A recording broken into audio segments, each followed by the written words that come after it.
ሰላም ሰላም ውድ የዚህ ቻናል ተከታታዮች እንዴት ናችሁ? በያላችሁበት ሰላማችሁ ይብዛ። በዚህ ቻናል አማርኛ፣ እንግሊዘኛ፣ ሂሳብ እንዲሁም ሌሎችን የትምህርት አይነቶች ከጀማሪ እስከ ከፍተኛ ድረስ እያስተማርን እንገኛለን። ቻናሉም አዲስ ስለሆነ ላይክ፣ ሼር፣ ሳብስክራይብ በማድረግ ቪዲዮውን እዩት። በኦንላይን መማር የምትፈልጉ ልጆች ካላችሁ ታች ላይ ስልክ አለ፣ በሱ ደውላችሁ መማር ትችላላችሁ ማለት ነው። ትምህርቱን የምንሰጥበት አማራጮች በኢሞ፣ በቴሌግራም፣ በዋትስአፕ እንዲሁም በሌሎች የትምህርት አማራጮች በያላችሁበት ቦታ ሆናችሁ መማር ትችላላችሁ ማለት ነው። እንግዲህ በዛሬው ቪዲዮአችን አማርኛ ፊደላትን በማጥናት ቃላት ምስረታ የሚል ይዤላችሁ መጥቻለሁ። ይህንንም ከመጀመሪያው እስከ መጨረሻው በደንብ አድርጌ ያሳያችኋለሁ ማለት ነው። ተከታተሉኝ። እንግዲህ በዛሬው ቪዲዮአችን ያመጣሁላችሁን እስክሪብቶና ደብተር በመጠቀም የቻላችሁ እየጻፋችሁ ካልቻላችሁ ደግሞ ቪዲዮውን በመመላለስ በደንብ አድርጋችሁ እዩት። ይህ ቪዲዮ እስከ መጨረሻው በደንብ ካያችሁት በደንብ ይገባችኋል ማለት ነው። ማንበብ መቻል ካለን በተለው ማንበብ ይችላል፣ መጻፍ መቻል ካለን በተለው መጻፍ ይችላል ማለት ነው። ስለዚህ በዛሬው ቪዲዮ ያመጣሁላችሁ ከሰ እስከ ሸ ያሉትን እነዚህ ፊደላቶችን በማጥናት ባለ ሁለት ሆሄ ቃላቶችን መስርችላችኋለሁ ማለት ነው። እነዚህን ማሳያችኋለሁ። ተከታተሉኝ። አሁን በመጀመሪያ እነዚህን ፊደላቶች ከመጀመሪያው ወደ መጨረሻውና የበለጠ እንዲገባችሁ ከመጨረሻው ወደ መጀመሪያው በደንብ ቆጥርላችኋለሁ። ከዚያም በኋላ ደግሞ ቃላቶች አነብላችኋለሁ ማለት ነው። ተከታተሉኝ። ሰ፣ ሱ፣ ሲ፣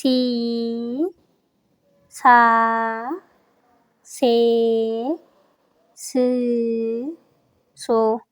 እንግዲህ እነዚህ የማን ቤተሰቦች ናቸው ማለት ነው? የሰ ቤተሰቦች ናቸው ማለት ነው። ስለዚህ አሁን እነዚህን ፊደላቶች ከመጨረሻው ወደ መጀመሪያው ቆጥርላችኋለሁ ማለት ነው።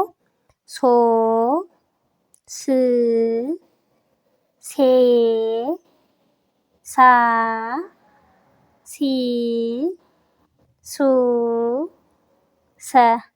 ስለዚህ አሁን ደግሞ የረም ቤተሰቦች እናያለን። የሰም ቤተሰቦች ካየን ማለት ነው። ረ ማለት ይችኛል። ስለዚህ የረም ቤተሰቦች ደግሞ እናያለን ማለት ነው። ተከታተሉኝ። ረ፣ ሩ፣ ሪ፣ ራ፣ ሬ፣ ር፣ ሮ። አሁን እነዚህን ፊደላቶች ደግሞ ከመጨረሻው ወደ መጀመሪያው እቆጥርላችኋለሁ ማለት ነው። ተከታተሉኝ። ሮ፣ ር፣ ሬ፣ ራ፣ ሪ፣ ሩ፣ ረ። እንግዲህ አሁን የረም ቤተሰቦች አይተናል ማለት ነው። ቀጣይ ደግሞ የሰም ቤተሰቦች እቆጥርላችኋለሁ። ተከታተሉኝ። ሰ፣ እንግዲህ እዚህ ጋር ይችኛዋ ሰ ትባላለች።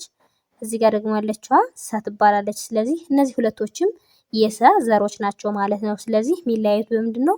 በአጻጻፋቸው ወይም ደግሞ በቅርጻቸው ነው እንጂ አገልግሎታቸው ወይም ደግሞ ድምጻቸው አንድ ነው ማለት ነው። ስለዚህ ይችኛዋንም ሰ እንላለን፣ ይችኛዋም ሰ እንላለን ማለት ነው። ስለዚህ እስኪ እንያት። ሰ፣ ሱ፣ ሲ፣ ሳ፣ ሴ፣ ስ፣ ሶ። እነዚህን ፊደላቶች አሁን ከመጨረሻው ወደ መጀመሪያው እቆጥርላችኋለሁ ማለት ነው። ሶ፣ ስ፣ ሴ፣ ሳ፣ ሲ፣ ሱ፣ ሰ። እንግዲህ እነዚህ የማን ቤተሰቦች ናቸው? የሰ ቤተሰቦች ናቸው ማለት ነው። እንግዲህ ከሰ ቀጥሎ ደግሞ ሸ የምትባል ፊደል አለች። እቺን ደግሞ እናያለን ማለት ነው። ሸ ማለት ይቺ ናት። ስለዚህ ሸ፣ ሹ፣ ሺ፣ ሻ፣ ሼ፣ ሽ፣ ሾ። እንግዲህ እነዚህን ፊደላቶች ደግሞ ከመጨረሻው ወደ መጀመሪያው እቆጥርላችኋለሁ ማለት ነው።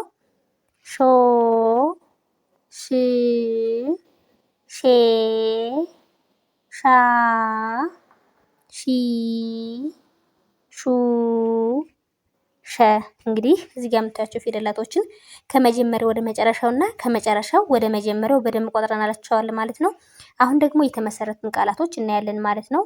እስኪ ወደ ተመሰረቱ ቃላቶች ስንሄድ ደግሞ ሰራ ይላል። እዚህ ጋር የምታያቸው ይቺ ሰ የሰ ቤተሰብ የመጀመሪያዋ ናት ወይም ደግሞ ይችኛዋ ናት ማለት ነው። ስለዚህ ቀጣዩን ስናይ ደግሞ ራ፣ ራ ደግሞ የማን ቤተሰብ ናት? የረ ቤተሰብ የአራተኛዋ ድምጽ ናት ማለት ነው። ስለዚህ በአንድ ላይ እነዚህ ሁለቶችን በመጣመር ሰራ የሚል ቃል መስርተውልናል ማለት ነው። ስለዚህ እነዚህን ካየን ቀጣይ ደግሞ በረ ቤተሰብ የተመሰረተው እናያለን ማለት ነው። ራራ ይላል። እንግዲህ እዚህ ጋር የምታዩት ደግሞ ራ የረ ቤተሰብ የስንተኛዋ ናት? የአራተኛዋ ናት ማለት ነው። ራ የረ ቤተሰብ የአራተኛዋ ናት። ስለዚህ እነዚህ ሁለቶቹን ፊደላቶች አንድ ላይ በማጣመር ራራ የሚል ቃል መስርተውልናል ማለት ነው። ስለዚህ ወደ ቀጣዩ እንሂድ። ቀጣይ ደግሞ ሳሳ ይላል። እንግዲህ እዚህ ጋር በተመሳሳይ እነዚህ የስንተኛ ድምጾች ናቸው? የአራተኛ ድምጾች ናቸው ማለት ነው። እንግዲህ ይቺ ሳ የሰ ቤተሰብ ይችኛውም ደግሞ የአራተኛዋ ናት ማለት ነው። ሳ ደግሞ አሁንም የሰ ቤተሰብ የአራተኛዋ ናት። እንግዲህ ይችን ሳ ሁለቴ በመጻፍ ምን የሚል መስርተውልናል? ሳሳ ሳሳ የሚል ቃል መስርተውልናል ማለት ነው። ስለዚህ በሰ ቤተሰብ የተመሰረቱን ካየን ደግሞ አሁን ደግሞ በሸ ቤተሰብ የተመሰረተው እናያለን። ሸ ማለት ደግሞ ይች ናት። ስለዚህ በሸ ቤተሰብ የተመሰረተው ደግሞ ይሄ ነው። ምን ይላል? ሻሽ ይላል። ስለዚህ እዚህ ጋር ደግሞ ይች ሻ የሸ ቤተሰብ የስንተኛዋ ናት? የአራተኛዋ ድምጽ ናት ማለት ነው። ሽ የሸ ቤተሰብ የስድስተኛዋ ድምጽ ናት ማለት ነው። ስለዚህ እነዚህን ሁለቶችን ፊደላቶች አንድ ላይ በማጣመር ሻሽ ሻሽ የሚል ቃል መስርተውልናል ማለት ነው። ስለዚህ እንዳጠቃላይ እንግዲህ እዚህ ጋር የምታያቸው ሁሎችም ባለ ስንት ሆሄ ቃላቶች ናቸው? ባለ ሁለት ሆሄ ወይም ደግሞ ባለ ሁለት ፊደል ቃላቶች ናቸው ማለት ነው። ስለዚህ ከዚህ ቀጥሎ ያሉትንም በዚህ መሰረት የተለያዩ ቃላቶችን መመስረት እንችላለን ማለት ነው። ስለዚህ በዛሬው ቪዲዮአችን እነዚህን ካየነ በቀጣይ ቪዲዮ እስከምንገናኝ በያላችሁበት ሰላም ቆዩልኝ።